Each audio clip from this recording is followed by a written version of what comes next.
As we hurtle headlong into the digital age, pause to ponder just how far we've come.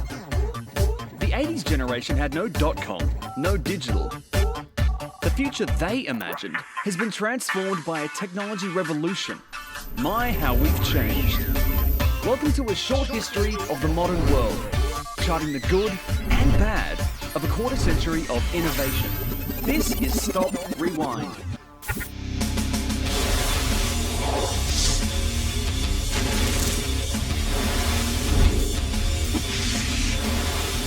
Sport is meant to be fun, but it's rarely that simple.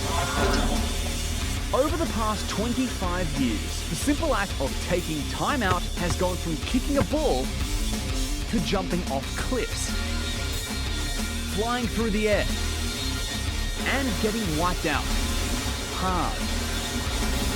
You know them as extreme sports, and they're the biggest development in sport and leisure in recent history. While you're going to see other developments in sports, like the use of science to produce superhuman athletes, it's the new breed of extreme activities that has redefined sport over the past 25 years. Before it became a multi-billion-dollar X Games industry, a bit of fine-tuning was required.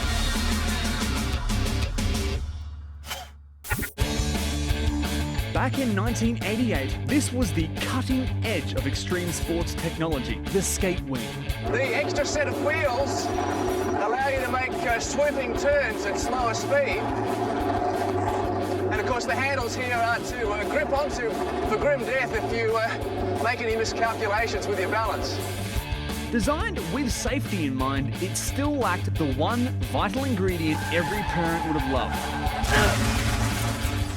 Brakes. Sales-wise, the skate wing never flew, but that didn't stop people trying to reinvent the wheel. The next effort was the snakeboard. A bit more graceful, and it caught on as a novelty for kids. But it didn't stop you hitting the asphalt hard.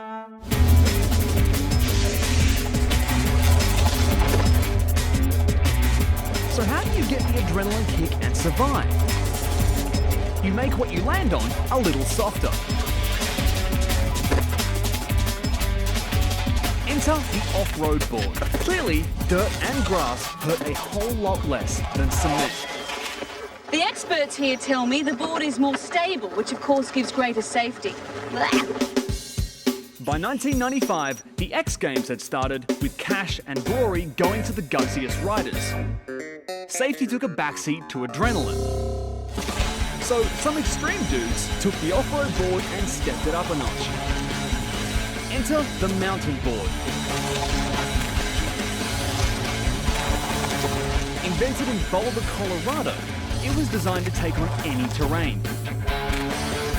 Dirt, gravel, concrete, it's all fun. And the mountain board is still going strong today.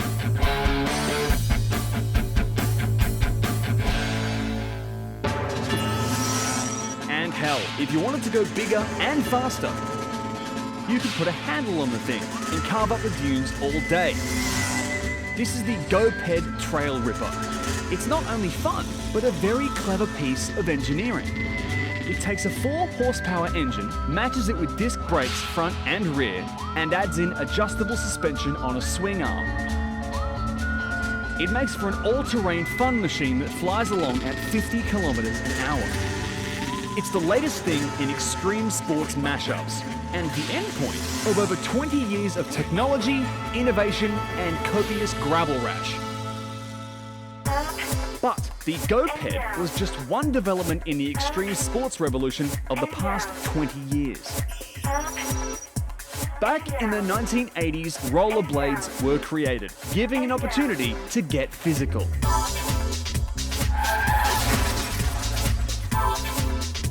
But even this recent innovation got a kickstart with a motorised version called the Gate Skate. But this Gate Skate, as it's called, has another accessory that's often forgotten in this sort of machine: brakes. Though that didn't make the riders any more capable.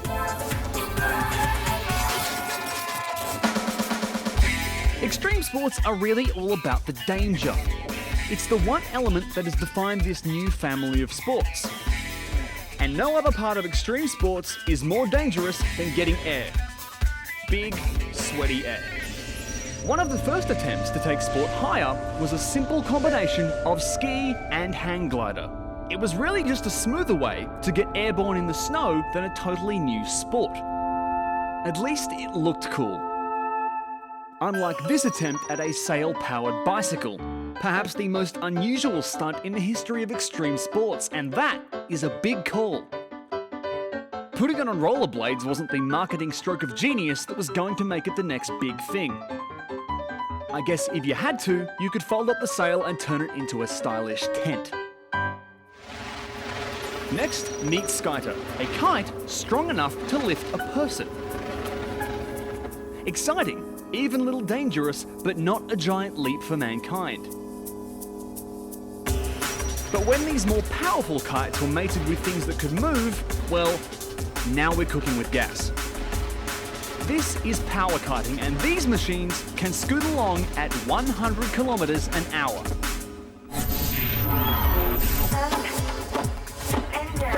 To think, 25 years ago there was no such thing as extreme sports. That isn't to say there weren't people doing extreme things with their spare time. It's just that in the mid-80s, the most extreme thing in most people's sports routine was the colour of their spandex tights. And some 80s sports development were just plain bent. Invented in Sweden, the banana racket, as it's affectionately known, was designed to ensure that the tennis player's hand, wrist and arm are in the best possible position to minimise injuries such as tennis elbow or wrist strain. The 1980s was a revolutionary era for elite sport when it went from tough old gyms into science labs. Science is the basis for improvement in human performance. It's just crucial to the building of an elite athlete. Certainly we're not doing anywhere near as much as we possibly could to use sports science. One of the biggest areas of development was biomechanics. This was the application of mechanical principles to biology, seeing how and why people move. Then improving on it to make their bodies swifter and stronger. It was the increase of computer processing power that let it happen. Video cameras could record the movement of the athlete, while the computers could review all the data, like the creation of Sports Skin.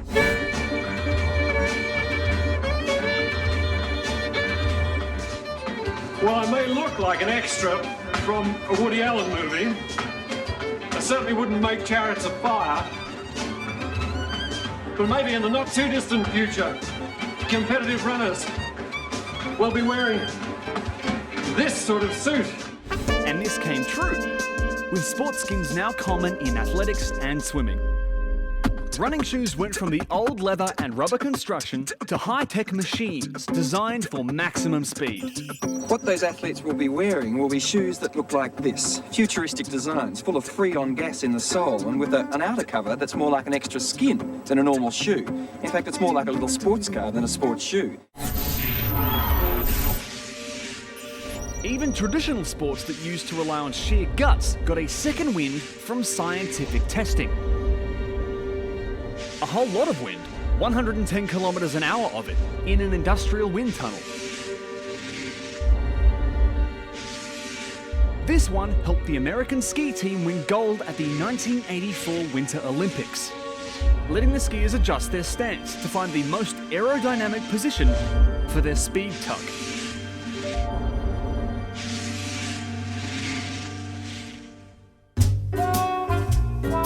Gym equipment also got teched up into space-age machines that spoke to you.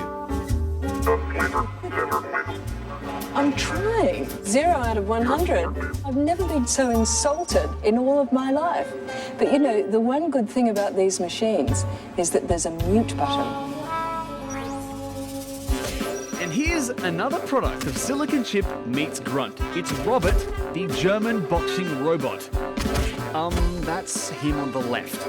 Designed to teach a boxer to duck and weave, this metallic masher could take the hits. float like a butterfly and ramble aimlessly around the gym like a drunken mannequin in the dark.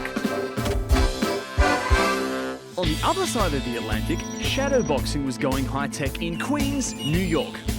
This electronic boxing system used the technology from laser tag games to score hits on an opponent.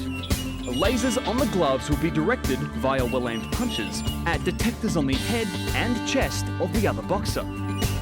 This way, technique could be developed without boxers taking any blows. It felt different. I don't have the intensity getting in close with somebody.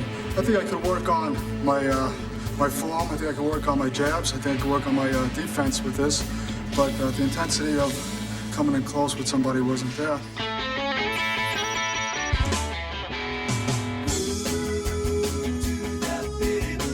"3,000 miles away from Queens, high-tech sporting gear was being developed to solve the search for the perfect wave.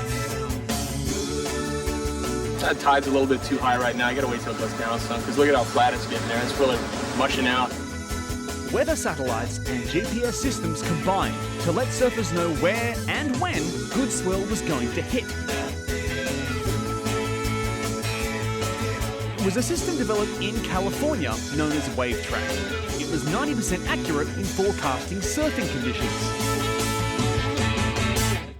As the 1990s got going, the biometric testing that had been so crude in the 80s with stick figures and minimal data stepped up. Now thousands of bits of data were being recorded by computers. Then pretty soon, it was millions of bits of information being recorded, allowing coaches to break down every aspect of their athlete's performance. The motion imaging system can provide athletes with vital analysis. And most pro athletes and cartoon animators are still using this technology. Much like another scientific tool pro athletes discovered in the 90s. The hyperbaric chamber increases the atmospheric pressure to 10 times what it normally is at ground level. This creates the sensation of being 10 meters below the surface of the ocean, a pressure that forces oxygen uptake in the body. This increases recovery time by as much as 2 to 3 weeks. Hyperbaric chambers and motion capture biometrics are now stock in trade for sports trainers around the world.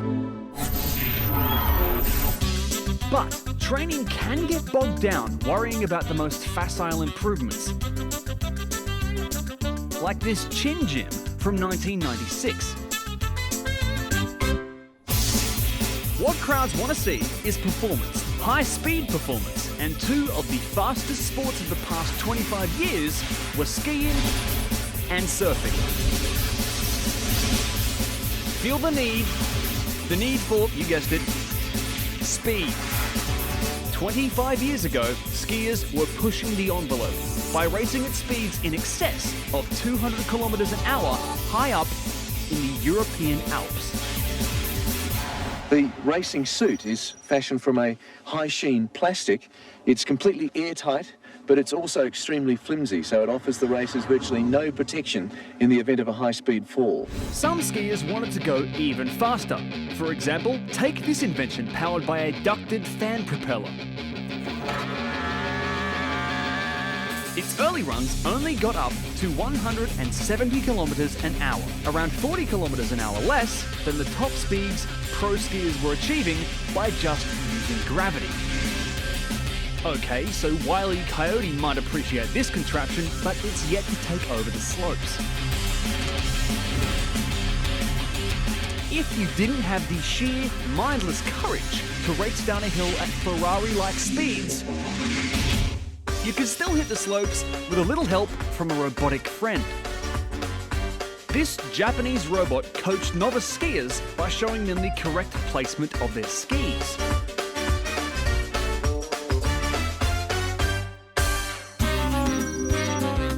One invention from the 80s that did make it easier to learn to ski was the development of artificial indoor snowfields. One way was to mix water with non-toxic chemicals to create a snow-like substance, as the company Permasnow was able to do. If you're having a bad day on the ski slope in a sandbox, you can start throwing snowballs.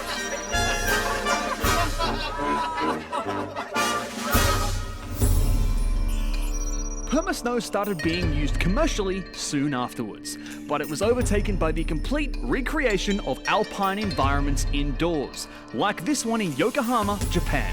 But it's not just any old snow. The system is designed to produce the skier's dream, powder.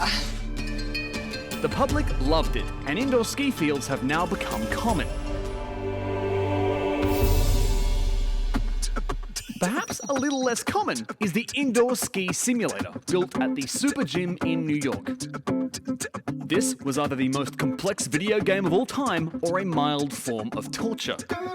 Is this a steeper hill than before? Now, a ski simulator is one thing, but the thrill of ripping down a ski slope is never going to be replaced, only improved upon with speed machines like the Suicide Bike. Pretty stoked to be riding this damn thing right now. Excuse my French. It was as easy to do as falling off a bike. You know, I've never skied before. I've hardly ever seen snow. So either I'm quite good at this, or the more plausible explanation is it's quite simple, because it really is very stable. And I do feel just like I'm riding a bike. Yeah, a bike that just happens to have a triple figure top speed. The speed's there. The powder's good. This is a whole nother ballgame right here. It's fun.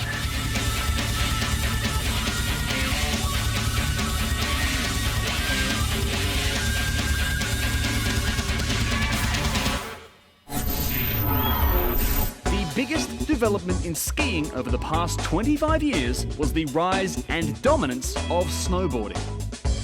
From wacky winter sideline to Olympic sport, snowboarding has redefined what can be done in the snow, bringing the culture and craziness of extreme sports to the once exclusive realm of ski fields. Surfing also set new levels of what can be done. In the 1980s, the old Malibu-style boards gave way to this. The three-fin thruster board. These allowed surfers to perform more aggressive maneuvers.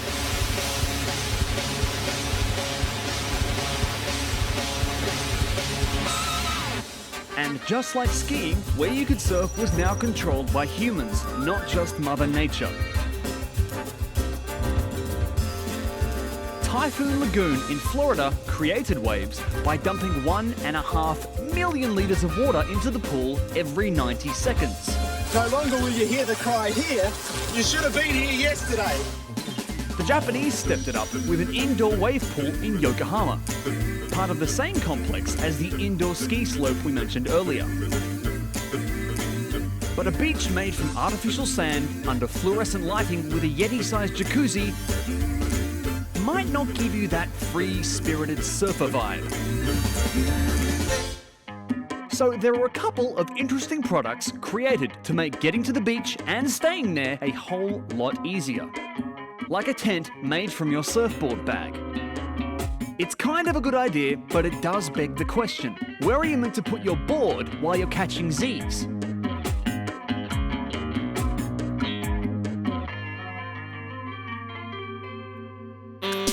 How about just getting a board to and from the beach much easier? It's the Easy Carry, fold-up, inflatable surfboard known as the Uli. It's funny pumping up your board. I know, it's pretty bizarre. Oh, wait a sec, man, I gotta pump up my board. Part of a bigger wave of technology and innovation that was letting more people hit the surf. It's helped change surfing from a beach bum hobby into a billion-dollar business. Pushing hard? Slight blowout there, but these boards are still available today. Another application of surfer innovation was the mass production of surfboards. These boards are made by Al Merrick, who designs and builds boards for 9-time world champion Kelly Slater.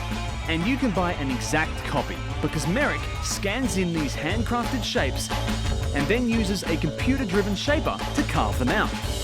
This allows him to make 150 boards in the same time as he used to make one. But if big waves make you want to curl up in your surf bag tent and go back to sleep, then this is the way to hit the water. The aquatic jet bike. Powered by a mighty 1200cc engine, and at 100 kilometers an hour, this steel-bound seahorse could propel a driver far away from any impending midlife crisis.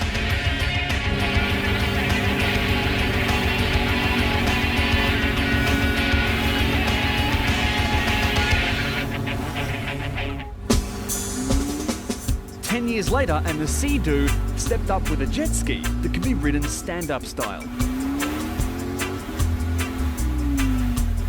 Just like the motocross bike, it's a testament to mankind's love of making lots of noise in a natural environment.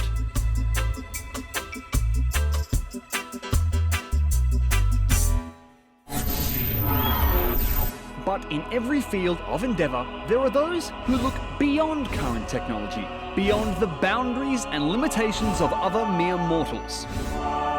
These are the people who not only think outside the box, they live outside it.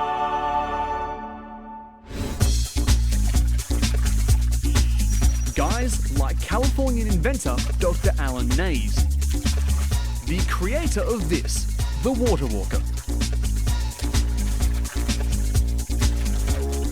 I want 5 miles per hour out of these things. I still haven't achieved that yet, even with my most recent prototypes, but I'm getting up there. With each set of prototypes, I get better. Crazily enough, these water walkers were first proposed by Leonardo da Vinci 500 years ago. But Da Vinci realised the world wasn't yet ready for girls in swimsuits swanning about on top of the water. It took a certain doctor from California to finally make that happen. Even then, all the swimsuits and designer sunglasses were not enough to get this idea to market.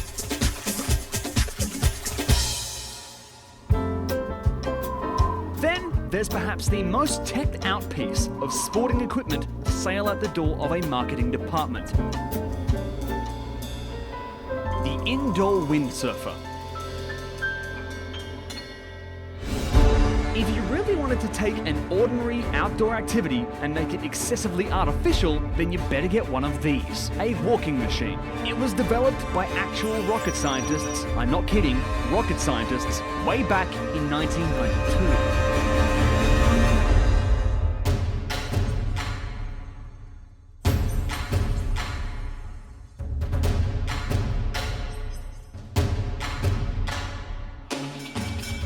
But seriously, the past 25 years of sporting history saw more innovation, excitement, and scientific development than ever before.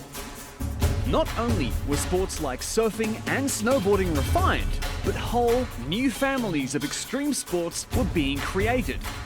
And now, the only question is this: how much more wild, dangerous, and downright life-threatening will humanity's search for excitement become?